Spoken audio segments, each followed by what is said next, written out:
अस्सलामुअलैकुम dear learners. Exercise 6.3 में हमने साइंटिफिक नोटेशन के बारे में पढ़ना है। तो पहले तो ये देखना चाहिए कि साइंटिफिक नोटेशन क्या चीज़ है एक्चुअली। तो साइंटिफिक नोटेशन एक्चुअली क्या होता है कि जब हम बहुत ज़्यादा लार्ज या स्मॉल नंबर से डील करते हैं तो हम उनको बहुत एक अपनी इजी वे में लिखने के लिए साइंटिफिक नोटेशन का यूज़ करते हैं। फॉर एग्ज़ाम्पल कि अगर आपके पास एक नंबर है, फॉर एग्ज़ाम्पल 3,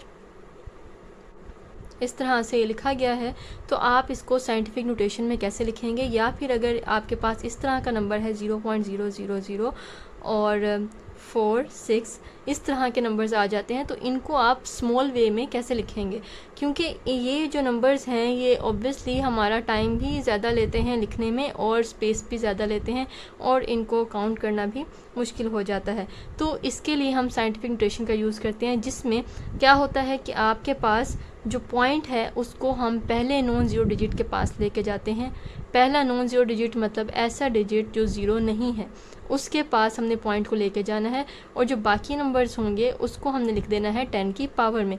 तो अगर फॉर एग्ज़ाम्पल ये आपके पास एक नंबर है और उसमें पॉइंट नहीं है, तो ये अंडरस्टूड बात है कि पॉइंट हमेशा एंड पे होगा। अगर पॉइंट नहीं है तो पॉइंट एंड पे होगा। अब इस पॉइंट को आपने पहले ऐसे डिजिट के पास लेके जाना है, उसके बाद जहाँ पे ज़ीरो ना हो, तो इसको आपने जंप करके यहाँ पे लेके आना है 3 के बाद, क्योंकि 3 ऐसा नंबर है जो ज़ीरो नहीं है। तो हम इसको लिखेंगे 3 पॉइंट के बाद हम 2 भी लिख सकते हैं ज़ीरो, या जस्ट 3 भी लिख सकते हैं। ये प्रैक्टिस देखी जाती है कि यहाँ पे हम पॉइंट के बाद 2 डिजिट्स लिख लेते होते हैं। तो यहाँ पे अब ये जो पॉइंट यहाँ से यहाँ गया, तो इसने क्या करना है कि बाकी जो ज़ीरोज़ हैं उनको ये ले जाएगा 10 की पावर में। सो 1, 2, 3, 4, 5, 6 एंड 7 ज़ीरोज़ हैं। इनको हम लिखेंगे मल्टीप्लाई 10 पावर 7। इसको आपने मल्टीप्लाई नहीं बोलना, इसको लिखा जाता है और पढ़ा जाता है 3 एक्सपोनेंट 7।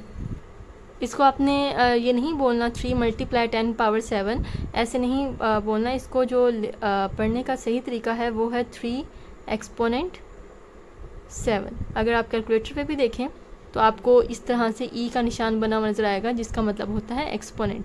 तो जब मैं आगे कैलकुलेटर यूज़ करूँगी तो आपको ये ई का साइन पता लग जाएगा कि हम कैलकुलेटर पे इसे कैसे यूज़ करते हैं। अब नेक्स्ट आपके पास है ये वाला नंबर। अब इसको हम कैसे लिखेंगे। आपने पॉइंट को लेके जाना है पहले नॉन ज़ीरो डिजिट के बाद। पहला डिजिट जो कि ज़ीरो नहीं है तो वो है जी 4। तो 4 के बाद हम ले गए इसे। 6 के बाद क्यों नहीं लेके गए, क्योंकि उससे पहले 4 है और पहले डिजिट के बाद हमने इसको लेके जाना है। तो ये आ जाएगा 4.60 भी लिख सकते हैं, आपको इशू नहीं है। और यहाँ पे आ जाएगा एक्सपोनेंट 1, 2, 3, 4, 5, 6 -6। अब यहाँ पे बात आती है कि यहाँ पे जी हमने 7 के साथ कुछ नहीं लगाया, यहाँ माइनस लगाया, तो यहाँ पे कैसे पता चलेगा कि प्लस आएगा या माइनस आएगा। तो इसके लिए एक छोटा सा निमोनिक है लर्नर्स कि आप जो ये पॉइंट है जब पीछे लेके जाएंगे, जब पॉइंट पीछे जाएगा तो आंसर जो पावर है वो प्लस में आएगी। इसको हम याद इस तरह रखते हैं, एक छोटा सा निमोनिक है कि P4 होगा जी, P4 पीछे and P4 plus. This is like कि आप जो है ना याद करने में आपको आसानी हो। P4 पीछे। ये थोड़ा सा फ़नी लग रहा है लेकिन याद करने में आसानी होती है कि पीछे जब जाएगा आपका जो पॉइंट है, P4 पीछे, P4 पॉइंट, P4 प्लस। तो जब पॉइंट पीछे की तरफ जाएगा तो पावर क्या आएगी, प्लस आएगा। एंड ऑब्वियसली P4 पावर भी है। तो जब पॉइंट पावर जो है वो पीछे जाएगा तो पावर प्लस में आएगी। और ऑब्वियसली उसका जो ऑपोजिट है कि अगर पॉइंट नेगेटिव ऑपोजिट की तरफ क्या आगे गया तो पावर नेगेटिव आएगी। अब हम इसके क्वेश्चन स्टार्ट कर लेते हैं। तो जी पहला क्वेश्चन है इसका 0.051 और आपने इसको लिखना है साइंटिफिक नोटेशन में। तो पॉइंट आपका यहाँ मौजूद है और आपने इसको लेके जाना है 5 के बाद, तो ये बन जाएगा जी 5.1 एक्सपोनेंट। अब दोनों के दरमियान में देखें, जहाँ से पॉइंट जहाँ तक उसने जंप किया उसके दरमियान में कितने डिजिट्स आए, 1, 2, तो 2 तो आ गए। अब नेक्स्ट हमने क्या डिसाइड करना होता है कि जो हमने 2 लिखा है इसके साथ नेगेटिव आएगा या पॉजिटिव। अब देखें कि जो पॉइंट है वो आगे की तरफ गया है तो पावर क्या आ जाएगी, माइनस में। ये सिर्फ सिंपल सा आंसर आ जाएगा। तो ये इम्पोर्टेंट होते हैं एमसीक्यूज़ के लिए ज़्यादातर, ये पूरी एक्सरसाइज शॉर्ट क्वेश्चन और एमसीक्यूज़ के लिए इम्पोर्टेंट है। जबकि क्वेश्चन नंबर 11, 12 और 13 अक्सर या कभी कभी जो हैं वो लॉन्ग क्वेश्चन में भी रिपीट हो जाते होते हैं। Next is 89.99। तो इस पॉइंट को हमने लेके जाना है इधर, पहले नॉन ज़ीरो डिजिट के बाद, तो ये आ जाएगा 8.99। पॉइंट के बाद 2 डिजिट्स लिखने हैं और एक्सपोनेंट आ जाएगा। पॉइंट ने 1 डिजिट से जंप किया है तो ये 1 आएगा, और क्योंकि पॉइंट पीछे की तरफ गया तो यहाँ पे +1 आएगा। 1 के साथ प्लस मेंशन करना लाजमी नहीं है, करना चाहते हैं तो ठीक है, वरना ये आंसर आ जाएगा। सो लर्नर्स, अभी तक अगर सब्सक्राइब नहीं किया चैनल को तो काइंडली सब्सक्राइब कर दें और वीडियो को लाइक लाजमी करें। 0.424 पॉइंट आएगा 4 के बाद, 4.24 एक्सपोनेंट जंप 1 का हुआ है और पॉइंट आगे की तरफ आया है तो माइनस आएगा, ये आंसर आएगा। नेक्स्ट 2566324, इसका जो पॉइंट है यहाँ पे कहीं पे भी नहीं है तो ऑब्वियस है कि यहाँ पे पॉइंट एंड पे होगा। तो इस पॉइंट को आपने कहाँ लेके जाना है, पहले ऐसे डिजिट के बाद जो कि 0 नहीं है, जो कि 2 है, तो ये पॉइंट यहाँ लास्ट से जंप करके 2 के बाद आ जाएगा, तो ये बनेगा 2.566 या 2.56 ही ठीक है। और बल्कि इसको हम राउंड ऑफ भी करते हैं कि 2.56 लिखना है आपने, 6 के बाद 6 है और जिसकी वजह से ये 7 हो जाएगा। तो ये राउंडिंग ऑफ के रूल्स होते हैं, जिसकी वीडियो मेरी मौजूद है, रूल्स फॉर राउंडिंग ऑफ, वहाँ पे आप देख सकते हैं कि हम राउंड ऑफ कैसे करते हैं। तो बल्कि उसका लिंक भी मैं नीचे डिस्क्रिप्शन में दे दूँगी, आप वहाँ से देख सकते हैं। तो जब हम पॉइंट के बाद 2 डिजिट तक जा रहे हैं तो जो अगर तीसरा डिजिट उसके साथ है तो फिर हमें उसको राउंड ऑफ करना पड़ता है दूसरे डिजिट तक। तो ये भी आपको पता होना चाहिए ताकि आंसर लिखने में कोई भी गलती ना रह जाए कि जो एग्ज़ामिनर को बॉदर करे। ये एक्सपोनेंट में आ जाएगा 1 2 3 4 5 6 डिजिट्स। अब क्योंकि पॉइंट पीछे की तरफ गया तो ऊपर आ जाएगा प्लस, ये आंसर आ जाएगा। क्वेश्चन नंबर 5 में जी पॉइंट को हमने लेके जाना है यहाँ पे, ये 7 के बाद आ जाएगा तो इसको हम लिखेंगे 7.50। अगर दूसरा डिजिट कुछ नहीं है तो आप 0 लिख सकते हैं, और एक्सपोनेंट में आ जाएगा 1 2 3 4 5 6 7 और पॉइंट आगे की तरफ गया तो माइनस आएगा। क्वेश्चन नंबर 6 से लेकर 10 तक हमने डेसिमल फॉर्म में लिखना है और इनकी पावर्स को हमने वेनिश करना है। तो 0.86 एक्सपोनेंट 4 को कैसे लिखेंगे, अगर पावर आपकी पॉजिटिव है तो ज़ीरोज़ आगे की तरफ आएंगे। अब ये बात आती है ज़ीरोज़ की, पॉइंट की बात और है, ज़ीरोज़ की बात और है, तो आपने इन दोनों को मिक्स नहीं करना। तो यहाँ पे आप जब ये वाला पॉइंट पावर 4 ख़त्म करेंगे तो ये जो पॉइंट है ये 4 डिजिट्स आगे चला जाएगा। अगर तो 2 डिजिट्स पहले से मौजूद हैं तो 2 ज़ीरोज़ आपने लगाने हैं, मींस ये 0.86 है और 0 0, तो ये पॉइंट चला जाएगा एंड पे। और ये अगर तो पॉइंट के पीछे कुछ 0 बचता है तो इसको हम लिखते हैं 8600।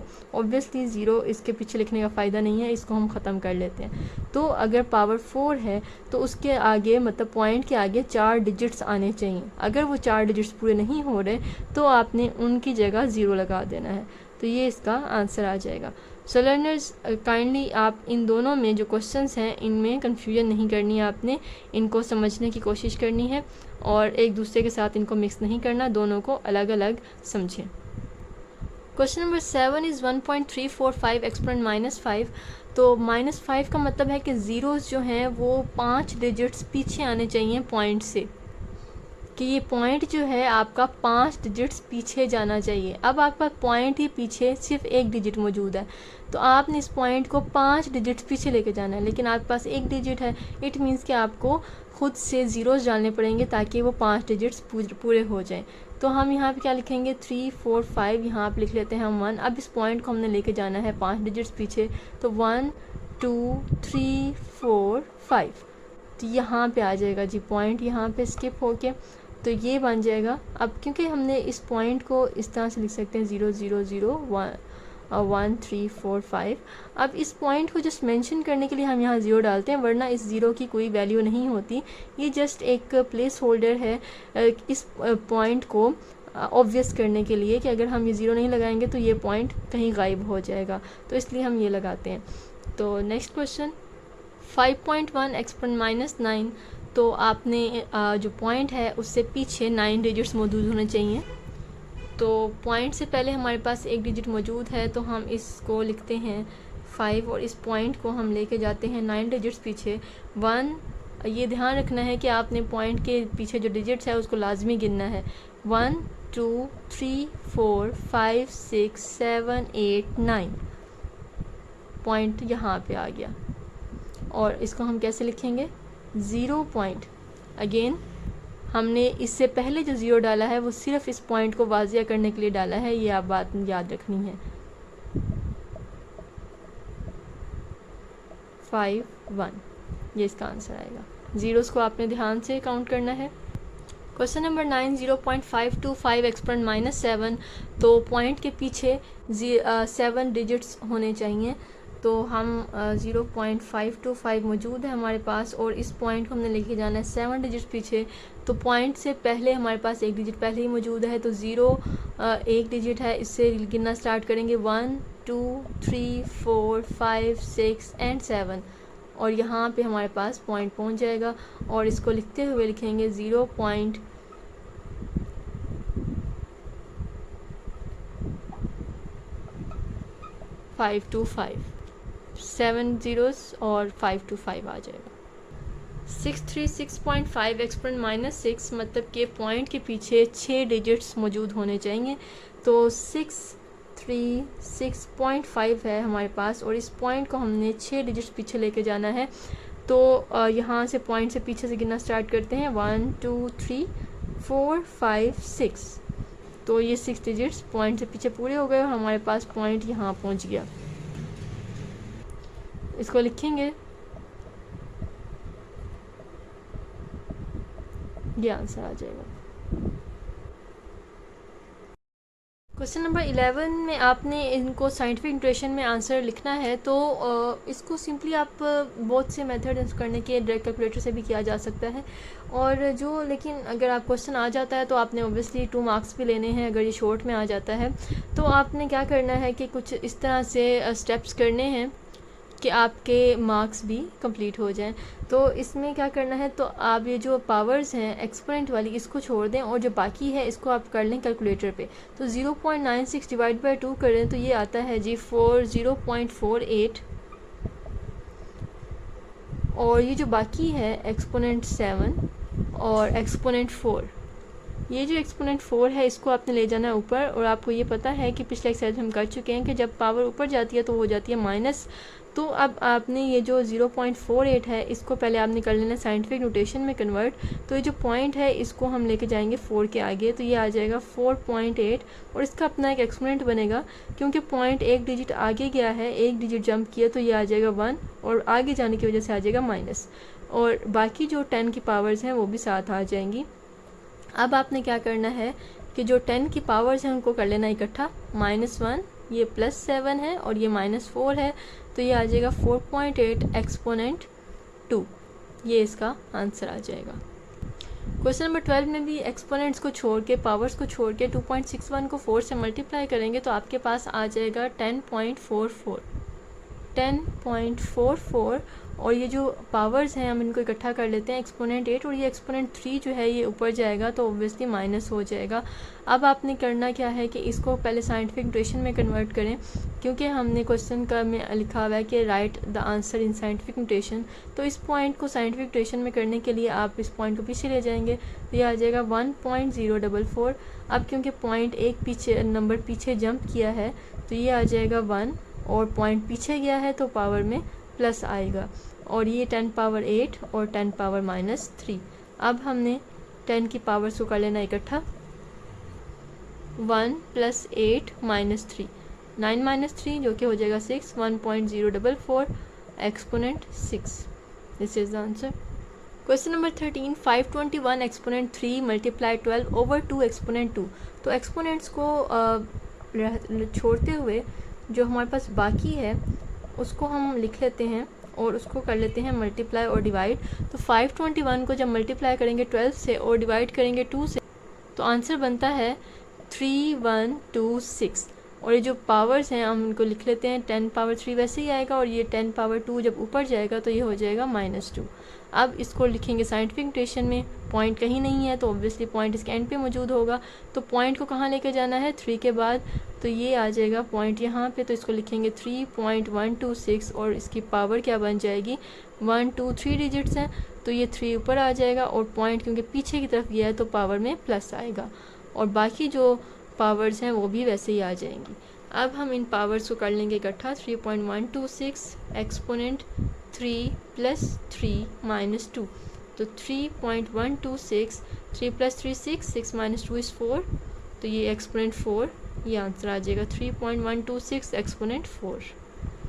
पार्ट नंबर 14 है जी, convert 4.5 exponent into metres and right answer in decimal form. तो आपने इसका आंसर लिखना है जी सेंटीमीटर से मीटर में कन्वर्ट करना है और आंसर लिखना है डेसिमल फॉर्म में। तो 4.5 एक्सपोनेंट 5 सेंटीमीटर्स है, और जब आपने सेंटीमीटर से मीटर में जाने हैं तो आप करते हैं डिवाइडेड बाय 100। तो इसको करेंगे 4.5 एक्सपोनेंट 5 डिवाइड कर देंगे 100 से, और यहाँ आ जाएगा मीटर्स, सेंटीमीटर से मीटर कन्वर्ट हो गया और हमने डिवाइड कर दिया 100 से। तो अब इसको हमने करना है 4.5 एक्सपोनेंट 5, और 100 को लिखा जा सकता है 10 पावर 2, कैसे कि पॉइंट लास्ट पे है और पॉइंट जब 1 के बाद जाएगा तो ये आ जाएगा पावर 2, तो 1.00 इसको लिख सकते हैं 10 पावर 2। तो इसके बाद आ जाएगा, मतलब 1 एक्सपोनेंट 2 या 10 पावर 2 एक ही बात है, 1 हम साथ नहीं लिख रहे, तो ये आ जाएगा 4.5 एक्सपोनेंट 5, और नीचे वाला जब ऊपर जाएगा तो ये आ जाएगा -4.5 आ जाएगा एक्सपोनेंट 5 - 2, जो कि इक्वल होगा 4.5 एक्सपोनेंट 3 के। अब ये तो आ गया आपका साइंटिफिक नोटेशन में, अब इसको करना है डेसिमल फॉर्म में।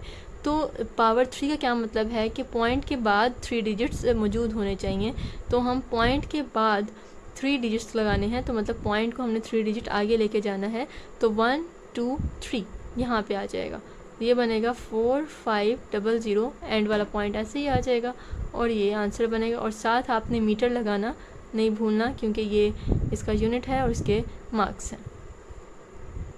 Okay learners, the last question of this exercise, the radius of earth is 6400 kilometre. जो अर्थ का रेडियस है वो 6400 किलोमीटर है, आपने इसको कन्वर्ट करना है मीटर में और आंसर लिखना है साइंटिफिक नोटेशन में। तो 6400 किलोमीटर्स है, तो जब हम किलोमीटर से मीटर की तरफ जाते हैं तो हम मल्टीप्लाई करते हैं 1000 से, क्योंकि के का मतलब आपको पता है 1000 होता है। तो इसको हम लिखेंगे 6400 मल्टीप्लाई बाय 1000, और यहाँ पे सिर्फ रह जाएगा मीटर्स। अब जब इसको मल्टीप्लाई करेंगे तो आ जाएगा 6 4 और ये 5 zeros बन जाएंगे और ये मीटर्स आ जाएगा। अब ये मीटर में तो कन्वर्ट हो गया, और उसके बाद इसका नेक्स्ट पार्ट है कि कन्वर्ट करें, right the answer in scientific notation. तो इसको हमने साइंटिफिक नोटेशन में लिखना है, तो इट मीन्स कि हमने इसको पॉइंट को हमने पहले नॉन जीरो डिजिट के पास लेके जाना है। तो पॉइंट कहाँ है, कहीं नहीं है, तो लास्ट पे है, तो इस पॉइंट को हमने लेके जाना है 6 के बाद, तो 6.40, और एक्सपोनेंट क्या आ जाएगा 1 2 3 4 5 6, एक्सपोनेंट 6 मीटर्स, ये इसका आंसर आ जाएगा। सो learners, I hope that you get the basic concept of scientific notation and decimal form, और कमेंट में अपना फीडबैक लाजमी दें और वीडियो को लाइक लाजमी करें। Thank you so much.